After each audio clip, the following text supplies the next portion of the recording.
Welcome back, everybody. We are here with Zach of the Rebel Walk of covering Ole Miss. Welcome back. Welcome, Zach. Yeah, Thanks for thanks, joining us. guys. I'm fired up, Cheers. man. This is gonna be a lot of fun. I appreciate you We having me know on. I mean, this is football is something. among us, you know? I mean, it's like, finally, holy crap. I mean, I guess we had some football last weekend, but it wasn't any of our teams, so who cares? Right. I Exactly. mean, I think No, we're getting into the real thing. I'm excited.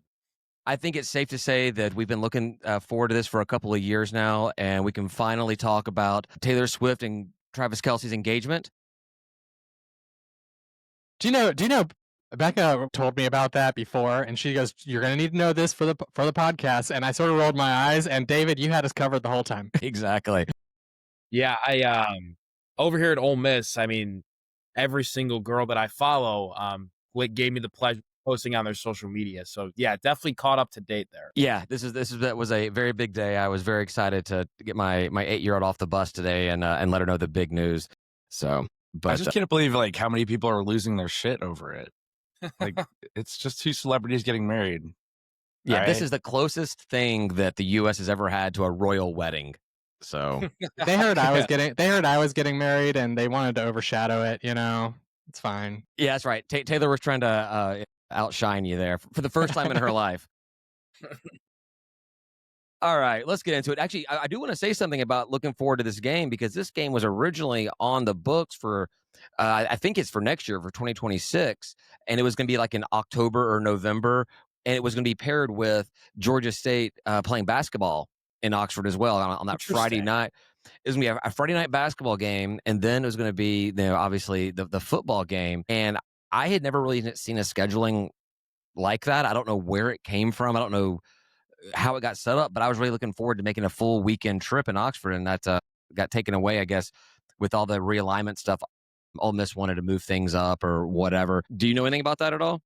Yeah, guys. So I think part of this had to do with last year. We went to Wake Forest and kind of took care of business, and then we were supposed to play them again, right? It was a home and home series, so they were supposed to come to Ole Miss, and then they canceled after our game. So we are kind of scrambling for opponents, but I'm pretty sure that's why we moved Georgia State. Then we had to go find Washington State as well. So really, I mean, Lane Kiffin, you guys can imagine, was not too pleased with that decision over there, Wake Forest, because like with realignment stuff being so hectic, for them to cancel a series that was supposed to happen for consecutive years, just it wasn't cool. But I'm assuming that had something to do with it. But hey, I'm not complaining. It's going to be really fun. So. Well, we here at State of Atlanta, if you don't know, love schedules, and that schedule is so far away. We obsessed about it pretty much every season until it Yes. changed. And then we obsessed about it some more because then we were heartbroken to not have the doubleheader, which we I were mean, yeah, all that's looking forward unique. to. That would have been amazing. Like you said, man, you guys all would have driven over there from Atlanta. It would have been perfect. But hey, man, that's college athletics right now. It's what it is. Well, Tim and I will be making the trip up to the game this weekend. Ryan, as he said, is getting married, so has to Congrats, spend his Ryan. money and time elsewhere right now. I already got the wedding not on a Saturday during football season. I can't be pushing like going and traveling and stuff. Yeah. Fair enough. So coming out there to Oxford, everyone talks about the Grove. I mean, it's one of the things they talk about. When you have your seven wonders of college football, the tailgating at the Grove is one of those things. So does it live up to the hype? What should we expect as incoming fans? And I know there's a big difference when Georgia Yeah. State shows up versus Alabama or Tennessee. But what should we expect when we come out there? Yeah, guys, I'll be honest. So I'm originally from Chicago, so I didn't know much about the Ole Miss football sports, the realm of the Grove and all that good stuff.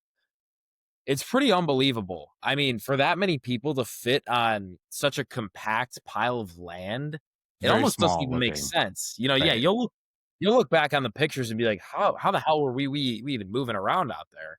But it's gonna be a blast, man. First and foremost, do you guys know anyone at Ole Miss? Like, are you tailgating at a specific? Do not. No. No, we Nothing wrong with don't. that, And guys. And I think even better as opposing fans, right? Like you're gonna have the ability to go up to people and with your Georgia State stuff out and be like, "Hey, we've never been here. Do you want to show us around a little bit?" In Southern hospitality, that whole thing. Obviously, I've been introduced to it, but it's very real, especially on Nice. game day, because the Ole Miss people, quite honestly, we haven't won a lot of things in football.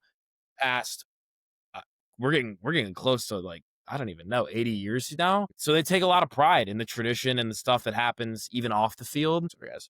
And I think they're gonna be able to take you by their tent, give you food, give you drinks, all that good stuff. So I mean, just be approachable, have fun, and really enjoy it, guys. It's a special experience you're gonna have.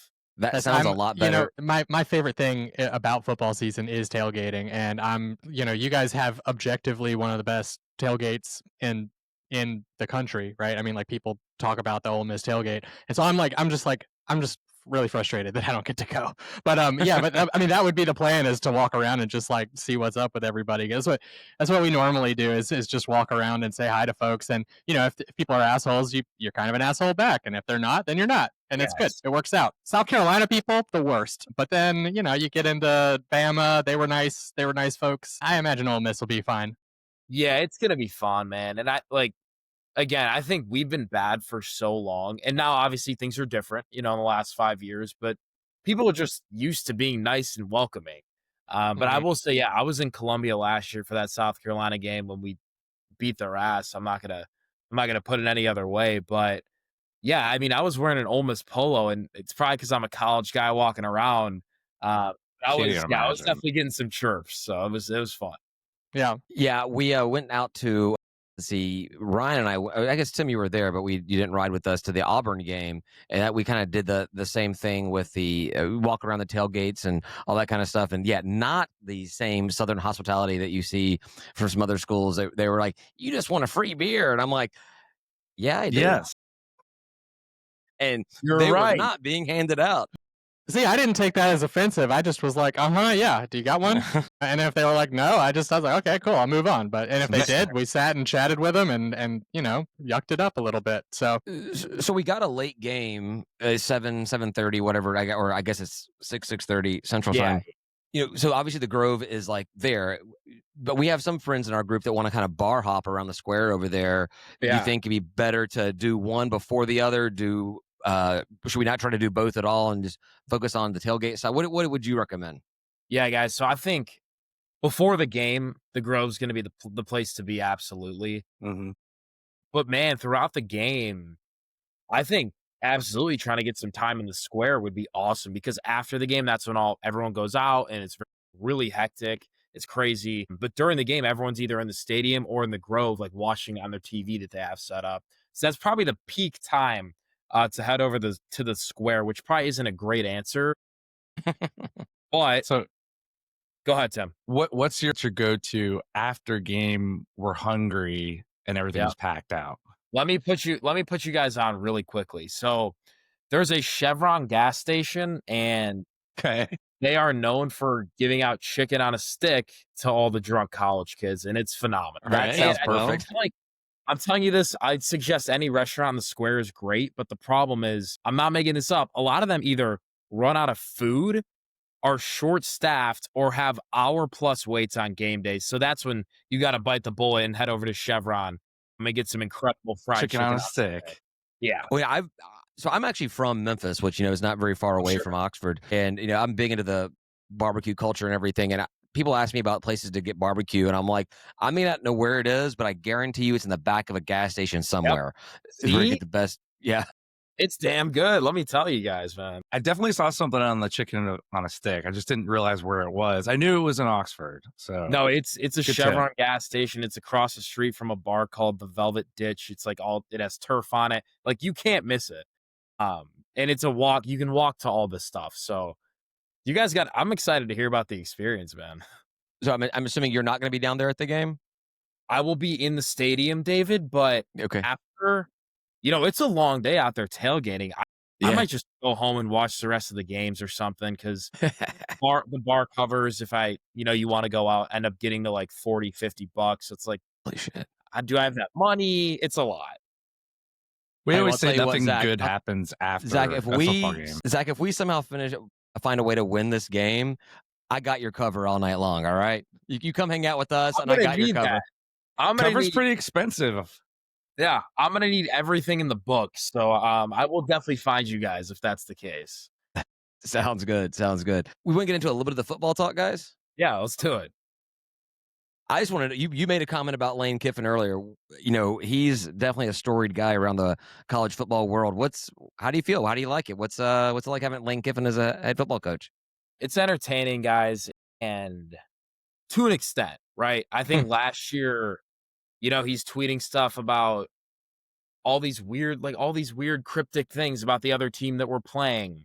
And then we go and lose to Kentucky and LSU and Florida. So then at some point it's like, dude, maybe like we take a break from the social media and just focus on working with the best roster in Ole Miss history and getting us to the playoffs. So there's some frustration there, but again, I'm not a lifelong Ole Miss fan, and a lot of the people who have been, they're okay with these 10-win seasons. Like, that's really good to them. But like a guy like me who I haven't seen Ole Miss in the days when they're getting bowl banned or like Hugh Freeze illegal recruiting. Like, I didn't Which is know now that. not illegal, right?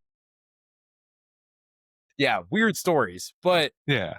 now it's like, from my perspective, it's like, Lane, maybe we take a break from the social media and kind of focus our efforts on the field. But look, he's done incredible things. He's marketed the Ole Miss brand. I think I'd be lying to you if I said that football wasn't a huge reason why I'm going to school here. Mhm. So I got to give credit to where it's due.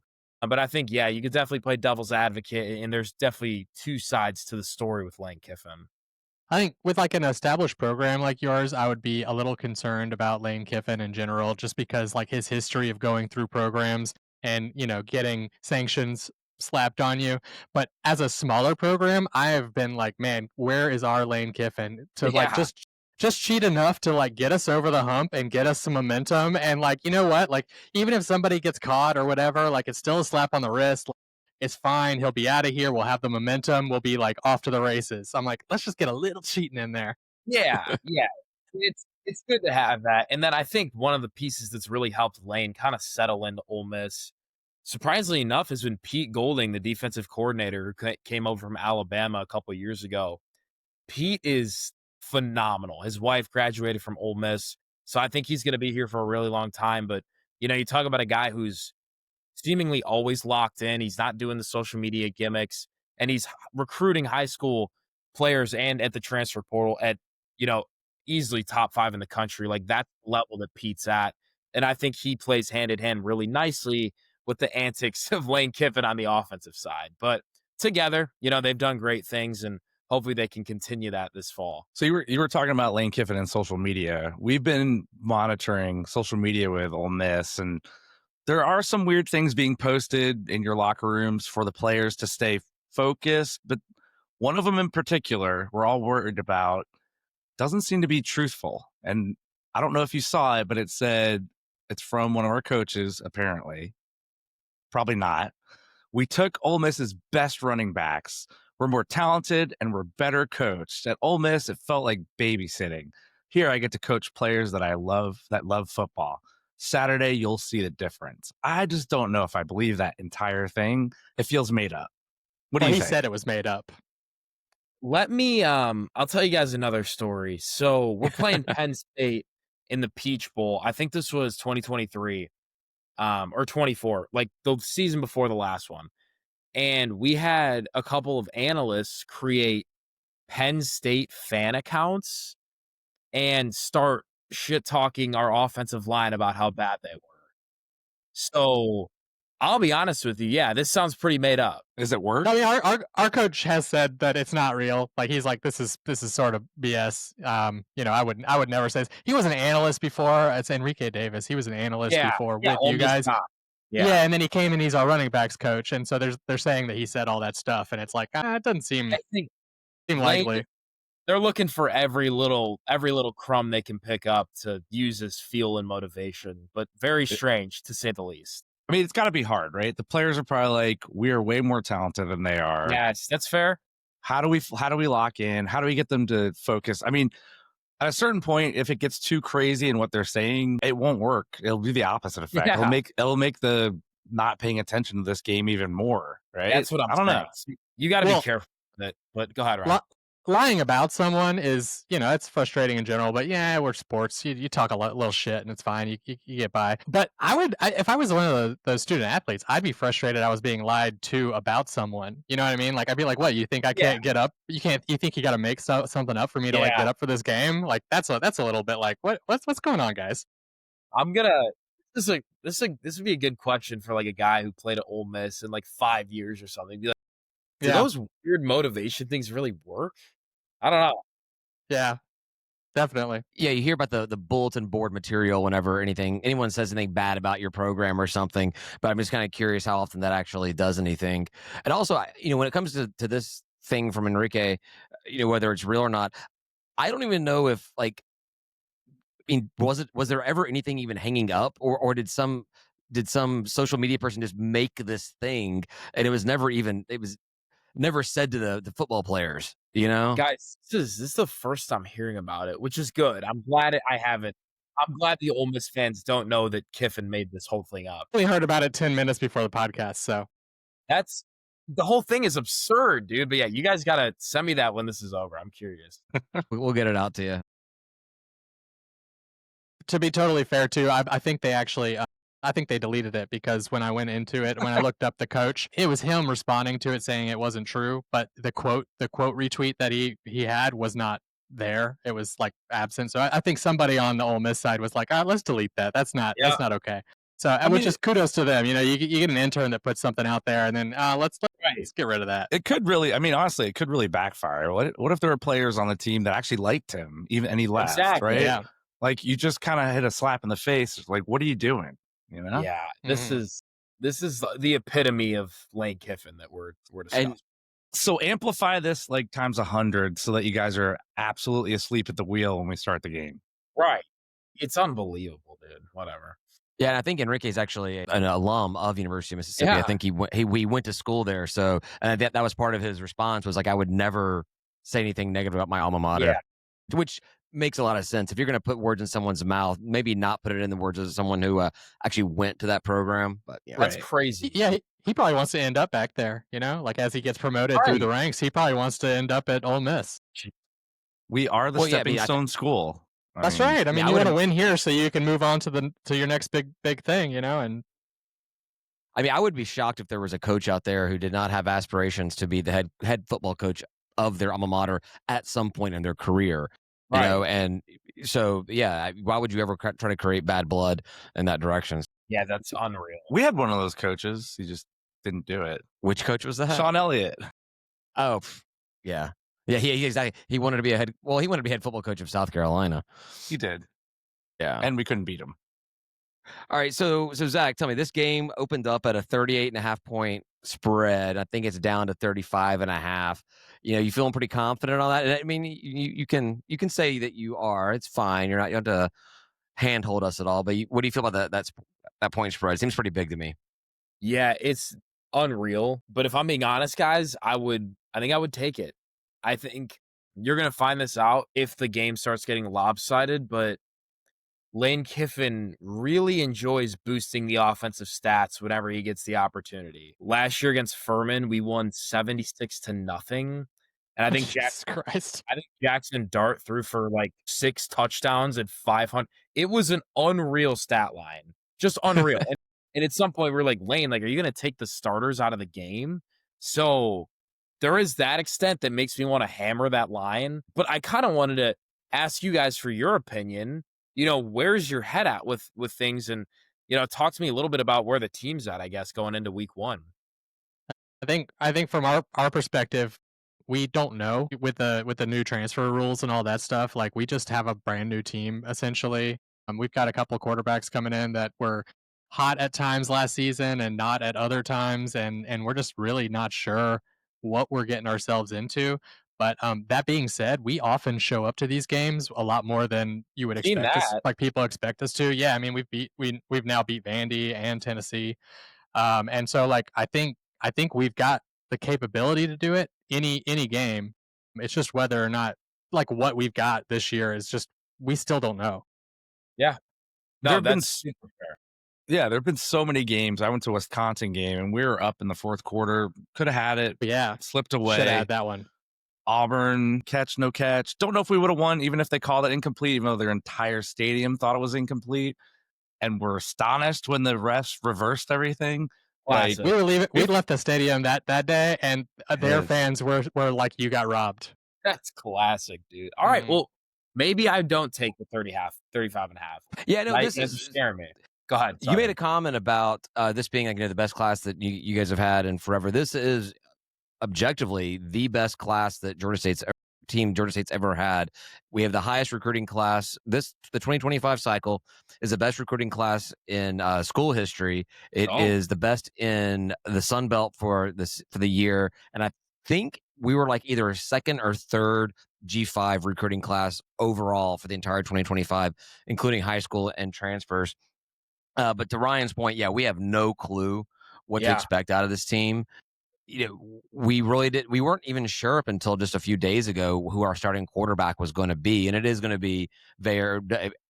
All indications it's Veyer, who was our quarterback last year, who Ryan said we tend to show up for these kind of games. We also have this really weird tendency of having a new quarterback start for us, and they're okay the first year, and then they play lights out Hall of Fame stats their second season. It's happened several times with our quarterbacks. So that's all subjective, but who knows? Who knows? But No.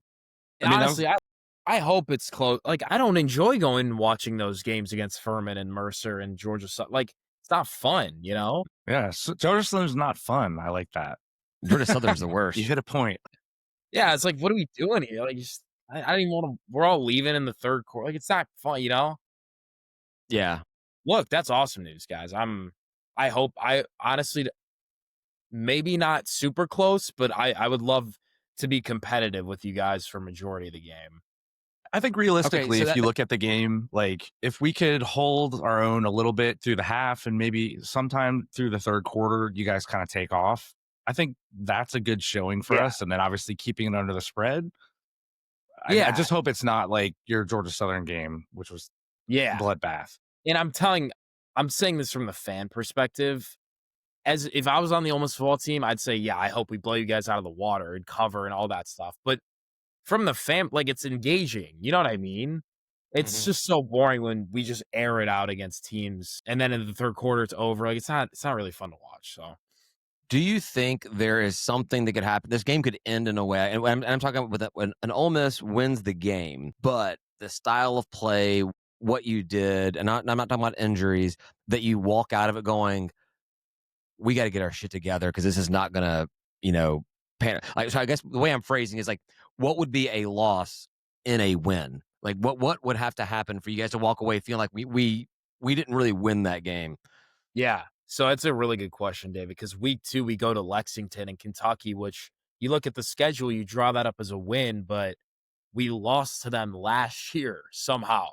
So it's not a guaranteed win. I think the biggest question mark on the team is without a doubt the offensive line. So if Austin Simmons is scrambling for his life and you guys are getting sack after sack and just bringing all hell, pressured blitzes and whatever you can draw up and it's working, I am going to be so concerned about Kentucky next week.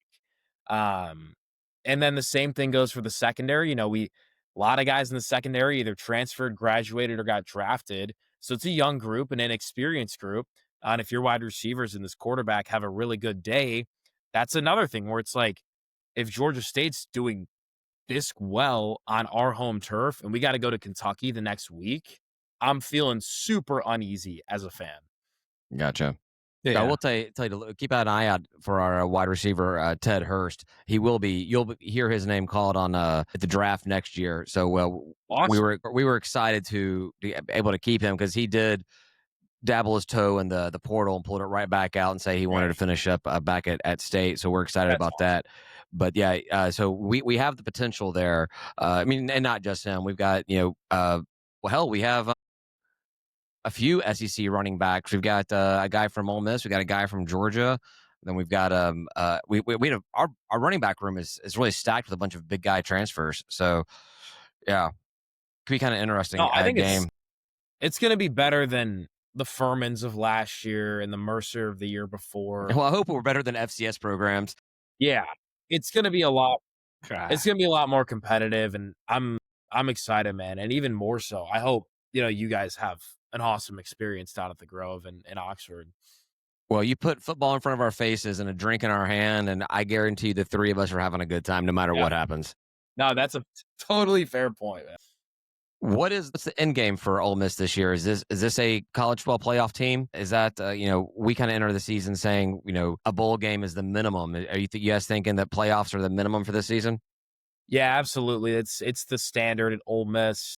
It was failed last year miserably, and there should be a huge chip on everyone's shoulder. Obviously, I think you're looking at almost 10 draft picks across in the NFL who are now doing really well that you lost. So a lot of talent had to be replaced, but a lot of guys have been developing over time throughout high school. You bring in another good transfer portal class, and I don't see why Ole Miss doesn't put themselves in a position to be one of the 12 best teams in the country this year. Maybe it's a preview game. We'll Yeah. See? Now we're talking, guys. there you go. I mean, NIL just screams Lane Kiffin, like Yeah, it's completely. ridiculous. Like when he was down at FAU, I have no doubt he was doing all kinds of behind the scenes shit to For pay sure. players, do whatever. I don't know what, but like I mean, he made them He learned legitimate. from the best over at Alabama, man. That's true. That's true. Um, Saban's a little quieter though. Yeah. Saban's a lot of things. I had another question. I can't find where I put it. Guys, what else you guys got for Zach here? Must hit bar in the square. It's the library or Funky's. Those are the best too. Funky's Pizza. Yeah. Yeah. Okay. They're spacious and well, they're going to be packed, but I think you're going to have a great time. They're easily the best too, with the biggest room, I would say. And then they're 21 plus, very strict. So guys like myself will not be running around in there. So it's going to be like an adult scene. It's going to be fun. It's good, but I recommend, yeah, definitely hit those if you guys are out and about. Yeah, we'll see. I'm actually technically staying in Memphis. So what's it? Sure. Okay. I know the only thing I know about Oxford and at Ole Miss and at post games is from The Blind Side, where Sandra Bullock says that getting out of Oxford back to Memphis is going to be a standstill. Do you know? I know you came from Chicago, but you live there. Is when the game's over, especially a late night game like this, is it pretty much going to be a parking lot on the interstate or highway getting back out? Yeah, it's really rough, David, and I hate telling you this because that's not fun. Like I feel bad when I'm driving past the highways, but Yeah. all the fans are going up to DeSoto County into the Memphis suburbs, so it might take a little bit. Dude, I think he's saying you're gonna have to wait it out in the square. So I guess what I got to do is after the game, I got to go to the bars and drink some more, and then pass out in my van and drive back in the morning. That's exactly. It sounds like if you've ever done Athens to Atlanta after a Georgia game, good luck. Like Yep. sounds like the same thing. Like don't take 316. I have tailgated many a Georgia game, and then as soon as everyone leaves for kickoff is when I head back to Atlanta. I head back during the game. I'm home by halftime. That's the way to do it. I don't even blame you. That's unbelievable.